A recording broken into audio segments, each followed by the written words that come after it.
नमस्कार मंडळी, बघा आता मी ना ज्वारीची भाकर बनवते. हे बघा, अशी ज्वारीची भाकरी.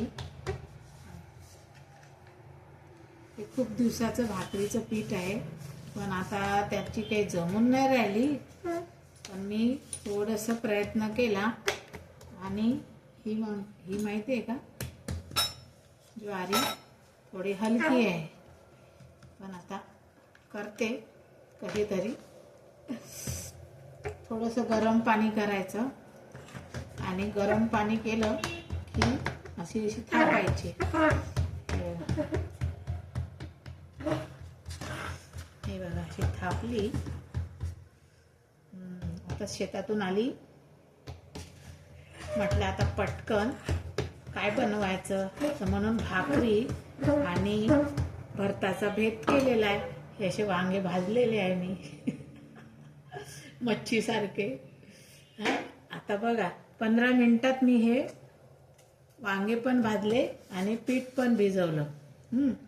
करतो म्हटलं तर होते, नाही तर ना काय बाया आहे ना, पहिले ते वांगेच काढन, मग भाजनच, मग असंच करन तसंच करन, असं राहते. म्हणून आता माझी भाकर मोडली वाटते, काही खरं नाही.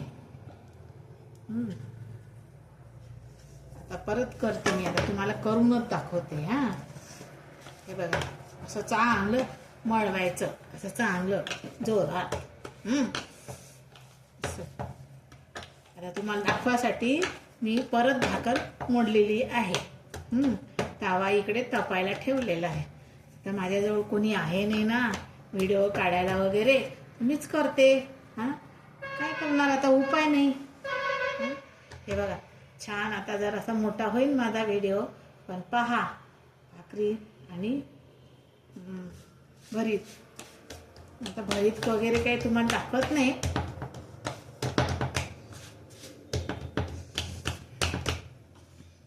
हे असं पीठ टाकायचं आणि मग ते चांगले, कारण हे जुनी झालं ना पीठ, खूप जुनं असलं तर भाकरी होत नाही, वळत नाही. मग त्याच्यामध्ये थोडीशी काय करायचं, कणिक टाकायची. थोडीशी कणिक टाकलं की जरा बरं होते.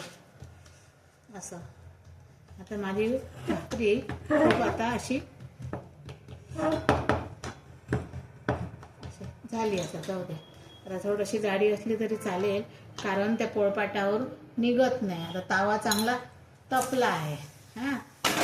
आता छान अशी गोल भाकरी झालेली आहे माझी. आता हे बघा, असं छान चोरायचं आणि भाकरी करायची. हे भाकरी